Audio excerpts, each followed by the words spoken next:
Got a bit warmer, hasn't it? Somebody was saying outside the coffee room that the cold has kept us all awake for the first session, so I have the opposite effect.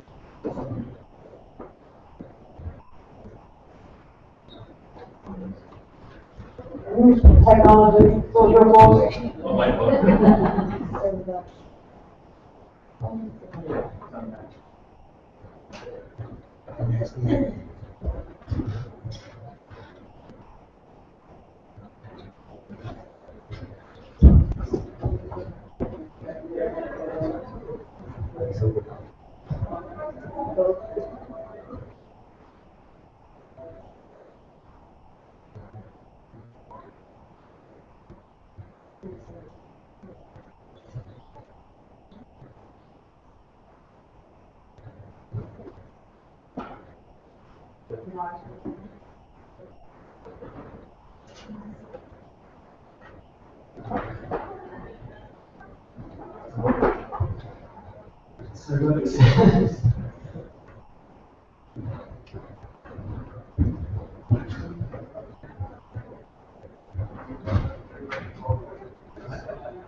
Firstly, thank you very much for the opportunity of addressing you this morning.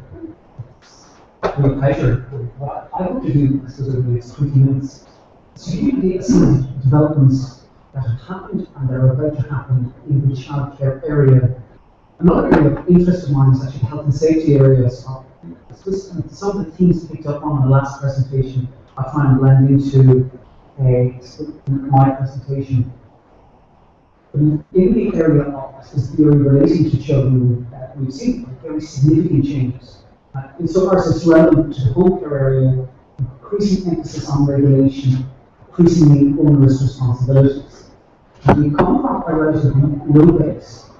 Certainly as my definition of democracy is a manner in which the needs of the most vulnerable can be met. And we have performed very poorly in the past in terms of protecting children, which has created an impetus for change in this area. And the standards now applying international standards set out very clearly on international law. 4 key standards, I think, look at the best interests of children in terms of providing services for children and do so on a non-discrimination basis. We also emphasise the right of the child to run.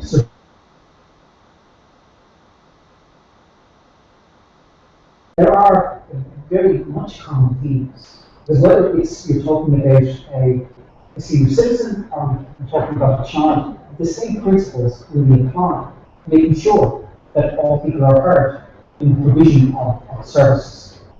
And over 2 years ago, I was asked to look at and review the deaths of 196 children in state care with a colleague of mine who's now chair of the Child Family Agency, Laura Gibbons.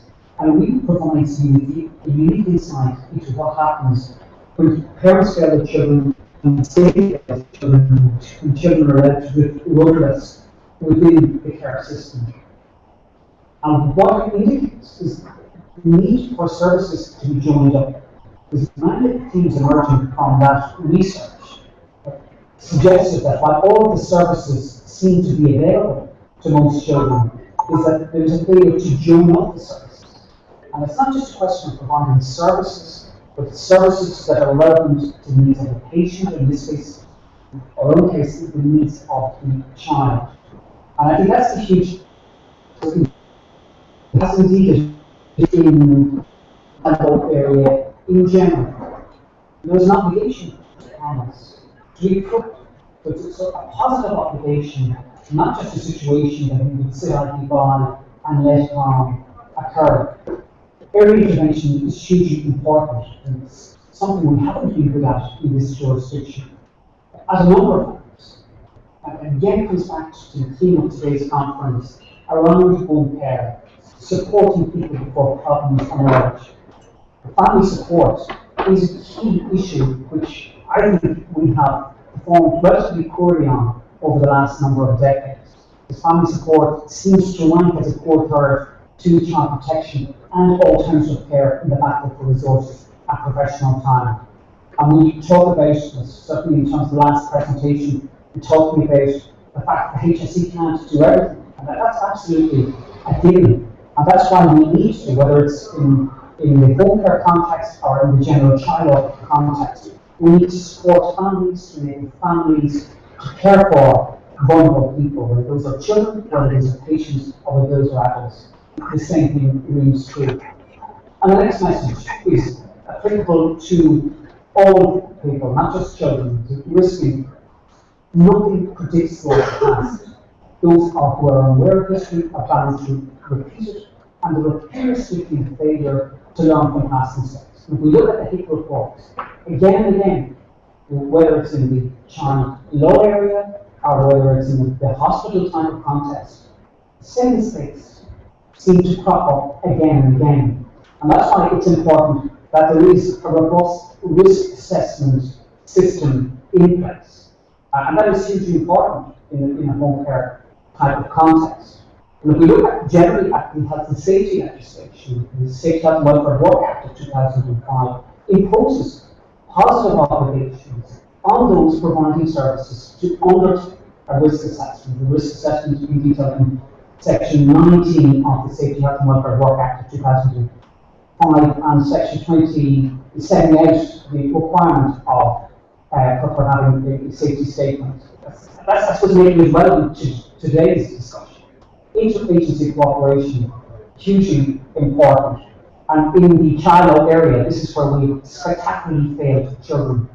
So I found in the context of the cases we were looking at, perhaps the most extreme cases, but what you found sometimes 16 services providing help to a child. But the shortcoming was that these services weren't targeted.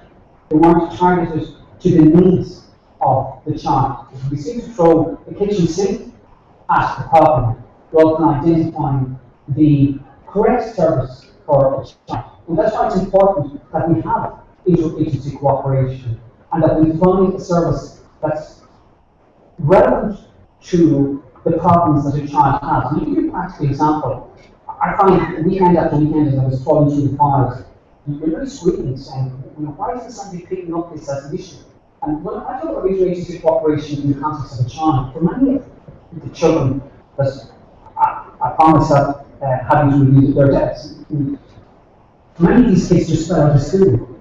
And the key issue there was a greater emphasis on actually school attendance, are looking at how we can adapt the school curriculum to meet the needs of a particular child. So what happens invariably when a child falls out of the school system, child ends up in undesirable company, and it was a downward irreversible spiral. And we all agree that you don't need to establish an inquiry, a high-level inquiry, to come to the conclusion that if you keep a child in school, the likelihood of that child coming into bad company is much reduced. And that's why it's a very simple message. If we invest, when I talk about early intervention, the same in the context of home care. That home care has a huge amount to offer in terms of giving people the opportunity to live in, I suppose, in a safe family type of environment for as long as possible. And I think that certainly should be promoted. And it's all part of that early intervention. Because when in fact we fail to invest in early intervention, we end up paying significantly more downstream. Because we look at the cost, whether it's a child who ends up in special care, whether it's a child that ends up in high support, or in worst case scenario, the child ends up in prison. The state pays much more in terms of housing the child in prison, housing the child in high support, and from the child's perspective, the prognosis is bleak once the child enters that type of system. So it makes sense. And again, another issue that arose, and I think it's equally relevant in a home care context, was the greater links between the services. Certainly, what we would have found is that there was a poor link between the child welfare and protection services and the child and adolescent mental health services. And so what we found is that we had child psychiatrists dealing with the less severe cases. while inexperienced social workers were working unsupervised with the most serious cases. So again, it's about targeting the service to the needs of the child. And that's something that we got on. In the child's context, it couldn't be more dramatic. Because the failure to recognise mental health issues at an early stage can have a profound impact on the child. Warning signs need to be treated with sufficient seriousness, and interventions need to be timely and appropriate. And that message reads through also in the home care context, that message around the interventions being early and actually appropriate. I think that is equally relevant. In context, to look at what's happening in this area, I think one of the most significant developments in the establishment of the new Child and Family Agency, 4,000 staff moving over, a budget of 600 million. And the attempt there is to bring as many of the services together as is possible. And again, both Sarah and I were just discussing this, that there are two areas that have yet to come in to the Child and Family Agencies, two key areas. Public health nurses, I have to say, was asked to present for the Health and Children Committee strongly of the view that public health nurses do outstanding work, and they are a key part of the child protection system, because our public health nurse goes into every family throughout the country. And in terms of if there are problems within the family, the warning signs will be picked up by the public health nurse. That's why, I suppose, it ultimately has to have a very clear bridge between the public health nurse and the new Child and Family Agency. And the same thing with child and adolescent mental health services. It's hugely important that the fact that child and adolescent mental health services fall under the remit of the Health Service Executive, and the fact that we have a Child and Family Agency which seems which is separate now. There needs to be a protocol, there needs to be a bridge between those two services, so that children get mental health services when they need them. Under the new agency, I'm wrong about in fact the National Education Welfare Board. So when truancy occurs, that there is a focused response to that. The same domestic, sexual, and gender-based services and services related to the psychological welfare of children. When we're talking about the new agency will promote the welfare and protection of children and will ensure the effective functioning of families. Because what we need to ensure is that we need to ensure that we do as much as possible to support families. We had a referendum recently on the rights of the child, which I'll touch on briefly later. One of the key aspects of that referendum was that the state should only intervene when in fact it is proportionate. In other words, we should start investing in family support. We only take a child into care where all other measures have been exhausted. So what this provision will do, it's currently Supreme Court appeal, which is compared to equal, but if that Supreme Court appeal upholds the result, it will require and empower the state to support families at an earlier stage where problems become serious and intractable. Every child in the state must attend school. That is a key priority of the new agency. Also undertake research and will also strengthen interagency cooperation. But strengthening interagency cooperation is hugely important. That's dependent on the second piece of legislation, which is likely to be published, I understand, this term. But we look at what's happening, and the same is true at the other end of the life cycle, is that the numbers that the Child and Family Agency have to deal with have increased by 11% since 2002. There are more referrals, now 42,000 referrals, there are more children in the state. So what we need to do is our services and the resources allocated by government need to reflect that fact. But the key part of change in the child protection area is this new Children First legislation, because that will mandate agencies to work together. It creates this person called a designated officer already exists on the Children First guidelines. And the function of the designated officer is every organisation will be required to appoint a designated officer. The designated officer will act as a filter. So if you have a child protection concern within an organisation, that child protection concern will have to be communicated to the designated officer The designated officer will then make the call as to whether in fact that concern should be passed on to the Child and Family Agency. I would place significant responsibilities on organisations, and if you decide you're not going to report, well then you're going to have to document the reasons for not to report. So that is significant, and it's one that will very clearly increase the pressure on organisations to ensure that they have a robust child protection system. But the whole question, I started off talking about this, is about assessing risk, whether it's in a home care context, a child care context, or generally. The most important exercise you should undertake is actually risk assess and manage that risk. It's not just assessing the risk, but it's managing the risk. The failure to perform your role as a designated officer under the legislation the heads has published is that you could face a term of imprisonment of 5 years, which is quite a prohibitive sanction. I understand that may change in the heads that will be published, but it shows the significance that will attach to a designated officer and the importance of that role. If the organisation under the new legislation, written directives or improvement notices can be issued. It's like any environment. You've got to be practical, you've got to be measured and sensible about all of this. And if we ended up reporting everything, it could place something of a burden on the system. The system wouldn't be able to cope. So how do we ensure that whether it's the older citizen or the child, how do we ensure that each are protected? Well, I think that's by having a risk assessment that is reasonable, having regard to the risks that exist.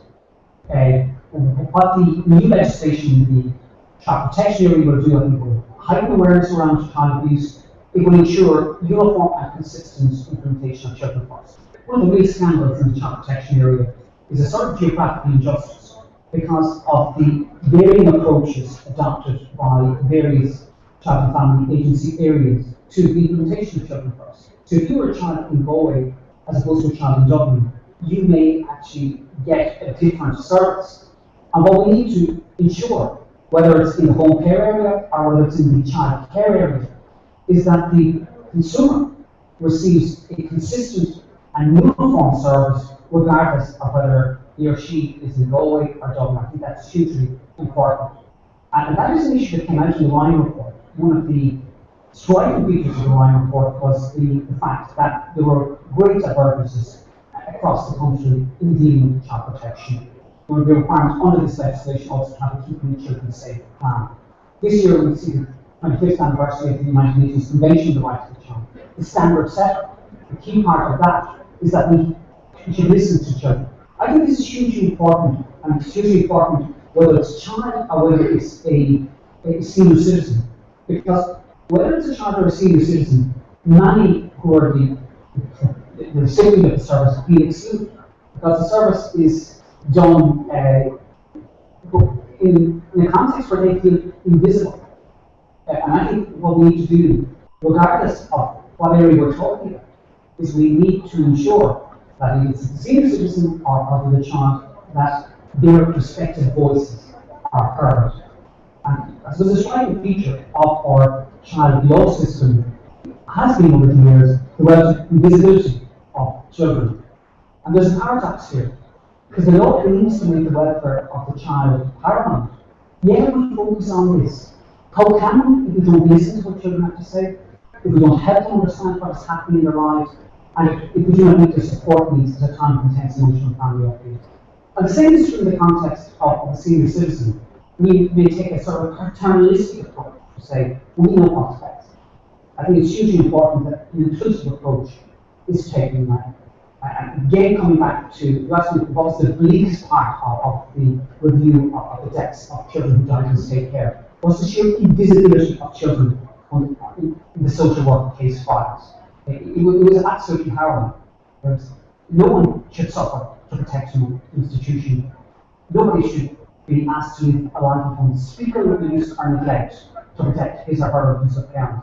And what we need to do now is we need to ensure that vulnerable people in society are given the tools to have in the provision of a service. And I'm hoping that will be the legacy of our past. The constant fact, I'm running out of time. But we're now beginning to improve in this area. The voice of the child, you see, is heard in child care cases, in Child Care Act of 1991. In private law cases, Minister Shatter is proposing legislation which will allow children to be heard in high conflict divorce cases. I think it's hugely important because when you see in high conflict divorce cases, it's a bit like anybody's seen War of the Roses, where you have two warring parents locked in obdurate conflict, and lost in all of this is actually the child. And I've written a book about 10 years ago. I was one of our Supreme Court judges at the time. In reading through it, described as a bit like reading about the children of Armageddon. It just shows sometimes we lose sight who in fact we're trying to protect. And that's really what the focus of my presentation has been this morning. Under European legislation, also hearing the consumer, whether it's the child or the senior citizen, is hugely important. Same with the Charter of Fundamental Rights of the European Union. I'll finish with this, and it's a quote from a judge of the Supreme Court in the UK, and I think it's important just to look at it. But there was now a growing understanding of the importance of listening to the children involved in children's cases. It is the child more than anyone else who will have to live with what the court designed. Those who do listen to children understand that they often have a point of view which is quite distinct from that of the person looking after them. They are quite capable of being moral actors in their own right, just as the adults may have to do what the court decides, whether they like it or not, so may the child. But that's no more reason for them to hear what the child has to say than it is for refusing to hear the parents' views. And I think that says it all in terms of where we will be going into the future. It's about hearing children, responding to their needs. And the O'Keefe case, and we will all have been taken by the harrowing circumstances that led Louise O'Keefe on that long and lonely journey to the European Court of Human Rights. And there was one key message emerging from that decision, and let's not lose sight of that message this afternoon, and that is that the state must take a positive approach to protecting vulnerable children. Because in that case, the state's argument was, this was a matter for the church. We are delegating this to the church. But if you're delegating a function to somebody else, you've got to make sure sufficient controls are in place. I think we're all on a journey. That journey involves responding to the needs of vulnerable people. I think we have come a long way in terms of protecting children. But only when we fully hear the voice of the vulnerable will we be in a position to say that we are a country that really does cherish all the children of the nation equally. Thank you very much for your attention.